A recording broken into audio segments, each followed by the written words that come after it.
This is Johnny Valentine with Gain Solar, and I'm going to be going through some basics on installing solar panels on roofs. This is not going to cover composite or like crazy shaker roofs or tile roofs, or I'm just going to be talking about shingle roof mounts and maybe a little bit about screw down metal roofs. But I've just been seeing a lot of stuff on the internet where people do not know what they're talking about, and so I just want to make a little short video for people who are just getting into the solar as a career, or maybe people that are thinking about doing just one of their own systems for themselves, and just so simple guidelines that might keep you from making some big mistakes. So the first thing I just want to say is that do not use Strut to attach solar panels to your roof. This guy is talking about how cheap it would be, or how much cheaper it is. He's going to save himself thousands of dollars, and that's just not the case. The aluminum mounting systems for solar, they may be a little more expensive than Unistrut, but they're not homemade. They're engineered, and they have all of the stuff in there that you need. They have every single part. Some engineers thought up all the parts and designed them, and wind load tested them, and snow load tested them, and they are designed to do what they are doing. So just want to tell people it's really important that you get a mounting system, and just pick one out, and I'm going to be suggesting a couple to you. My number one suggestion for a mounting system is snap and rack. So I'll talk about that a lot, but I'm going to go over just the main parts of a mounting system in case you don't know. This is a picture from a Dpw or a Preformed Line Products catalog.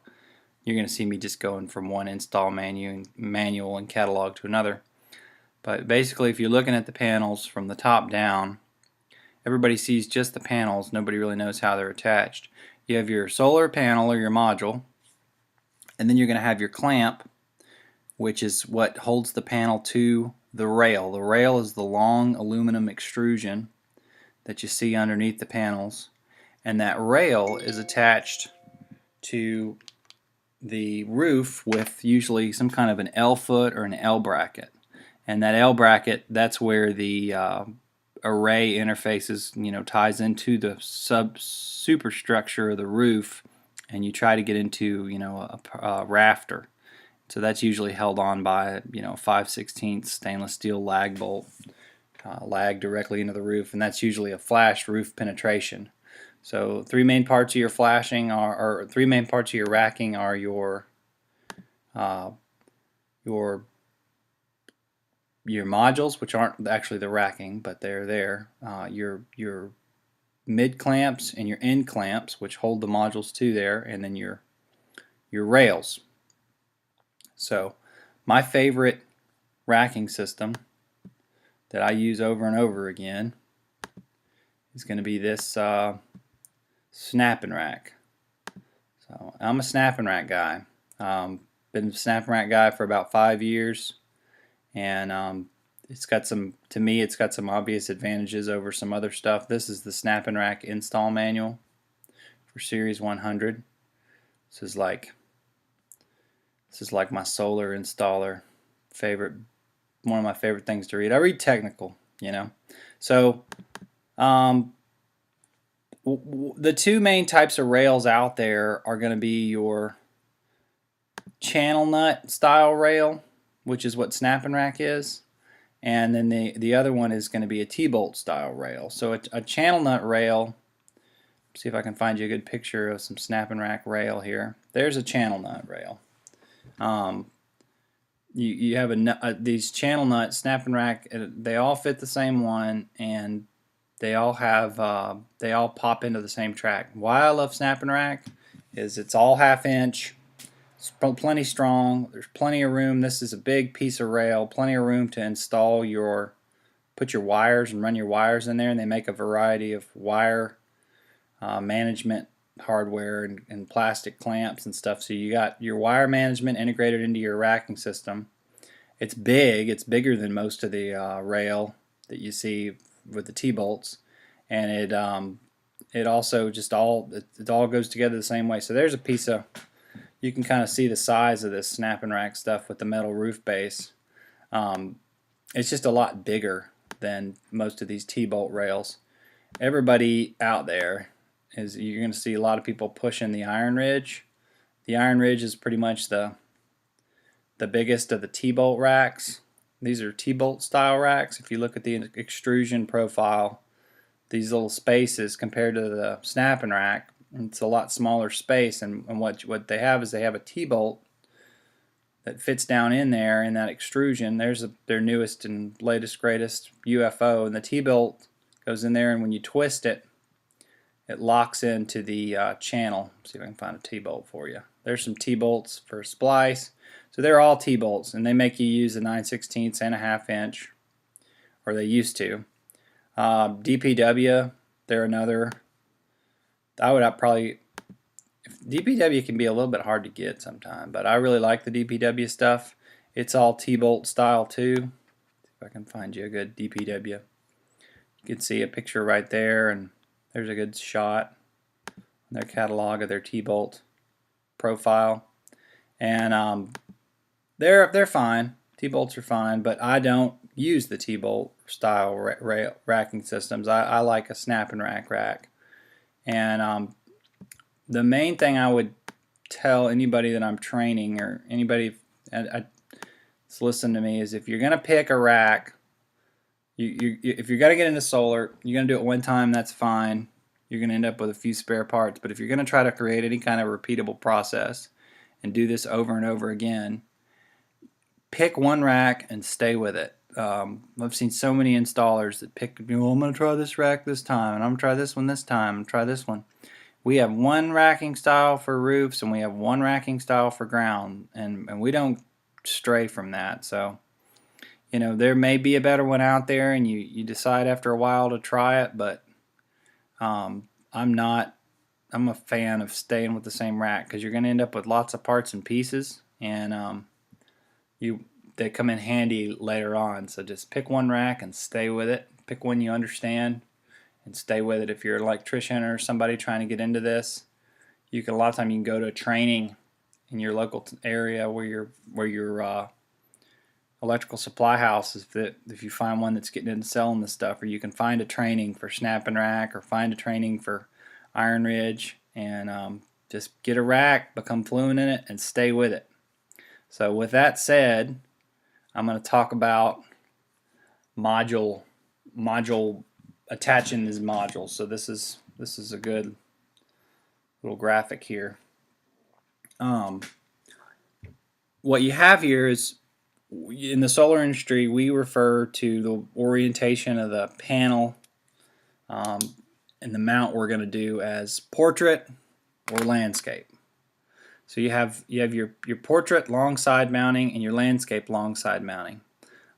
Landscape short side mounting and portrait short side mounting, I don't like that. That's when you have your rail is going parallel with the long edge of your panel, and we very rarely do this. Some of the solar manufacturers of the actual panels themselves, they don't warranty this type of installation. So, you know, as a rule of thumb, first big design thing I'm going to tell you is you want your long edge of your module.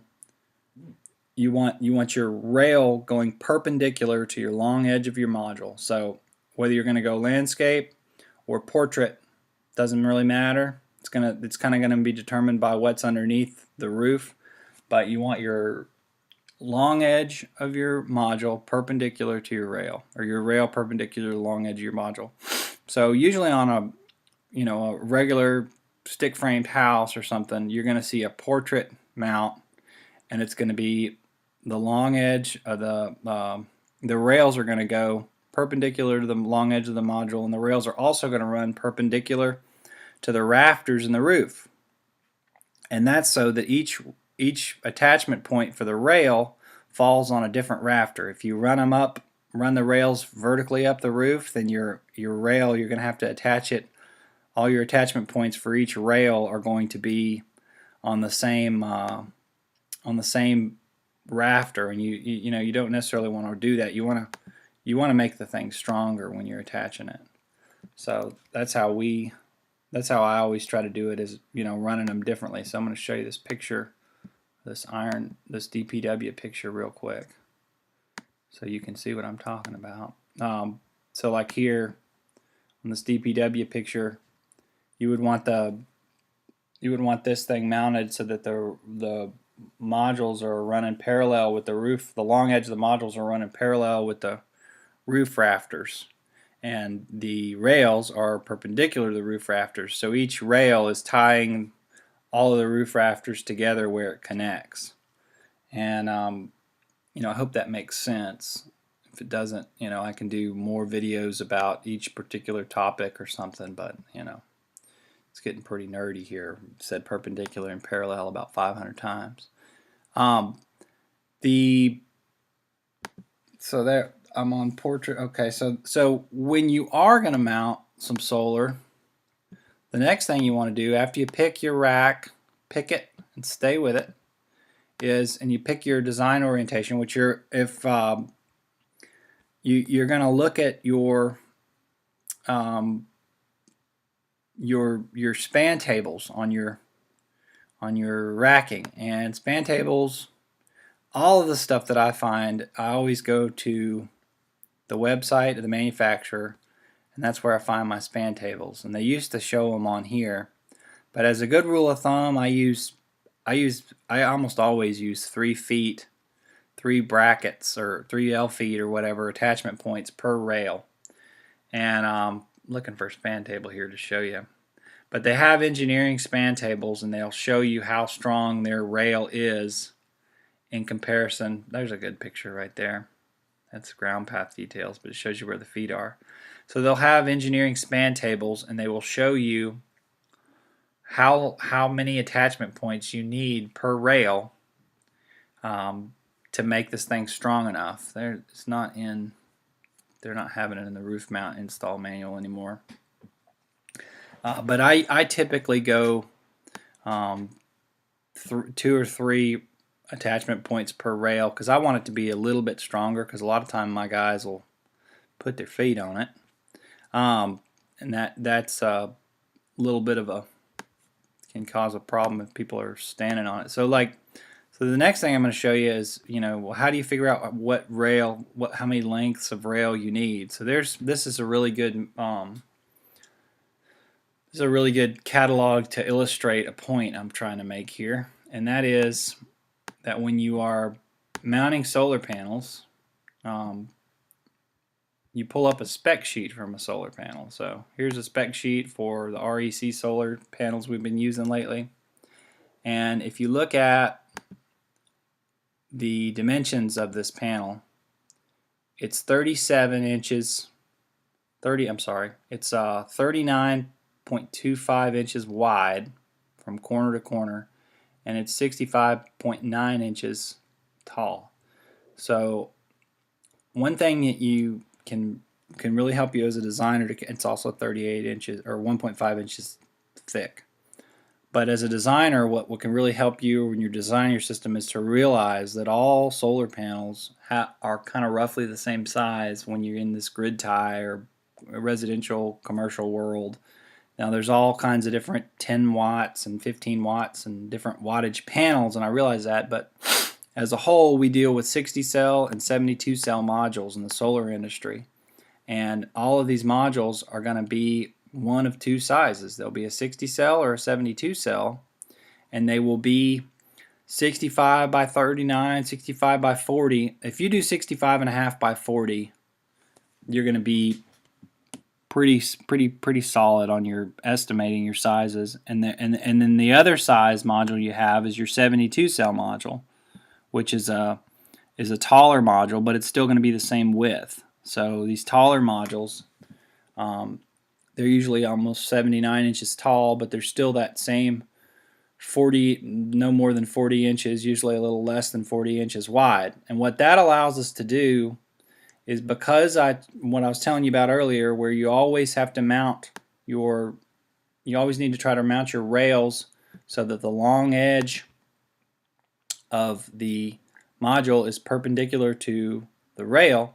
What this allows you to do is kind of standardize your rail lengths.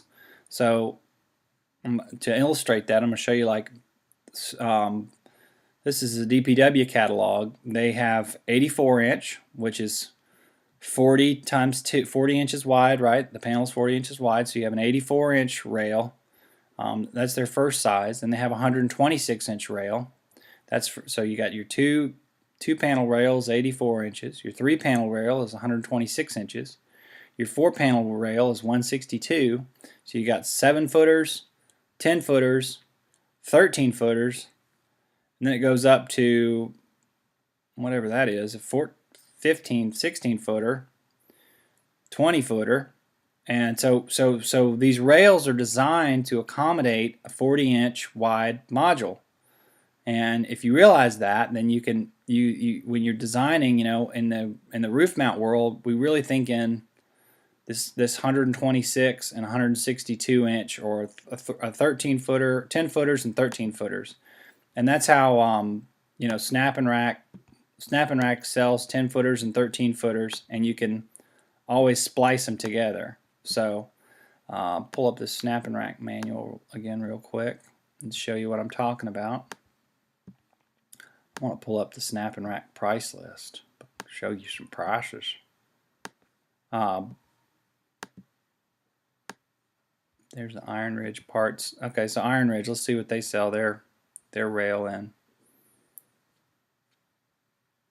They have a 132 footer, 11 footer, so they go over the 10 foot to 11 feet. They got a 14 footer, a 17 footer, and they got an 11 footer, a 14 footer, and a 17 footer. So you can see they're thinking in this is their XR1000 is their ground mount stuff, and their XR10 is their roof mount stuff.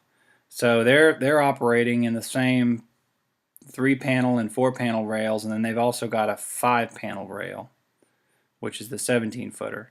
So if you go too long, you can splice rails together, but a good way to think about it is, you've got 3 panel rails and 4 panel rails, and a 10-foot piece of unistrut is not long enough for 3 panels.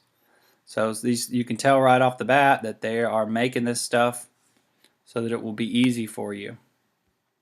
And thank goodness they are. And that's really, my main tip there is realize that the rails are in for 3 panel configurations or 4 panel configurations, and that you always want to run your rail, this picture once again, you always want to run your rail perpendicular to the long edge of the module. You always want your rail to, if you look at the back of a module, the module's always going to have some holes on it, and those holes are where there's some mounting holes and some grounding holes on the module. So you can see this blowout shows you where the mounting holes are on this module spec sheet. It actually gives you the distance between the holes from the edge, and that's where they're going to want you to put. All manufacturers put these holes in the back, and they're for mounting the panels, but you never use the holes. But they want that rail to pass through within, plus or minus 2 to 4 inches of that hole. And so there's the holes again. So those holes are, once again, telling you that module manufacturers are working with the racking manufacturers. And so you want your rack to pass through there, and then the last thing I'd say is, on the span tables, you're always going to see a max span. They're going to show you wind load and snow load and max span, and then they're going to show you cantilever. And cantilever has to do with where your last foot is in relation to the edge of the panel, and how much that is. And it's usually, I usually don't go more than 12 inches on my, or 18 inches on a cantilever. I try to keep the last foot as close to the edge of the array as I can, and that seems to keep us, that's where your most wind and stuff like that is going to be, is at the edge of that array. So I'm trying to find you one more manual here, but I'm just not finding it. So if you are thinking about doing a solar install and you're trying to become fluent in a racking system. That's my recommendation, is become fluent in one system, get with it, stick with it, learn to love it, even if you hate it. If you hate it, don't use it. If it's really frustrating, go to another one. But you know, I was really lucky because I got to work for some guys that, you know, one of those guys I was warning you about that had, you know, 50 different, went through 50 different racking systems, and you know, I got to handle a bunch of different ones, and then I've been to some shows and, you know, got to see which ones I liked and which ones I didn't like. And a lot of times you just got to find out what you don't like. This is the Snap and Rack website.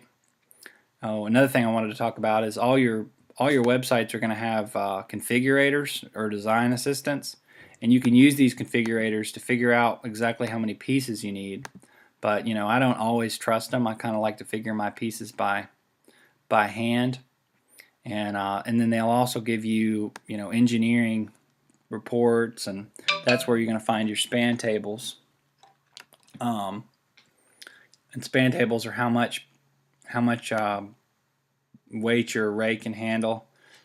You're going to always see me kind of go with on a 10-foot rail, I'll do 2 feet per rail, and on a 3-panel rail gets 2 feet per rail, and a 4-panel rail gets 3 feet per rail. And if there's a splice in the middle, then that foot goes right at the edge of the splice, and then, you know, we can usually hold off on 1 foot. Try to find you some structural engineering letters. Oh, there, that's them.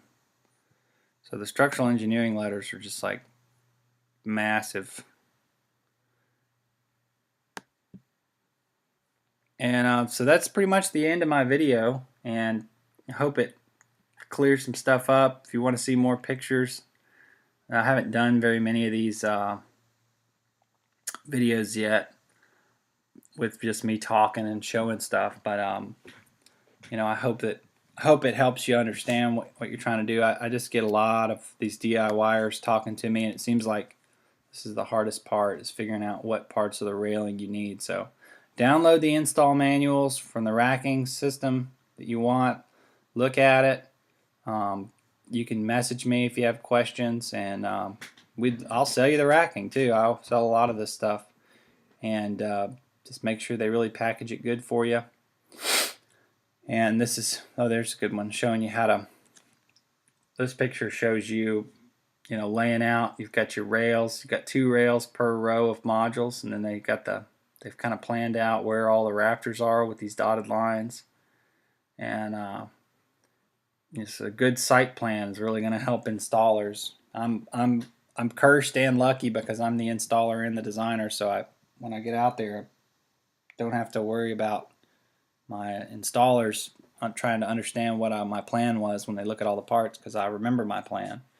But this is a good example of, you know, they've got their layout, they've got their locations of their roof attachment points and their L feet, and this good stuff. So read your manuals, look at your manuals, and stuff is hard. It's hard work, but it's not as crazy as you think it might be. There's a good shot of a roof flashing where this part goes into the lag bolt. This lag bolt goes into the rafter, showing you where. Finding the rafters, that's not something I can really teach you on the internet, but we use a hammer to do that. And I appreciate everybody watching this video, and please like it and follow me on YouTube. Thank you. Watch some more of our videos.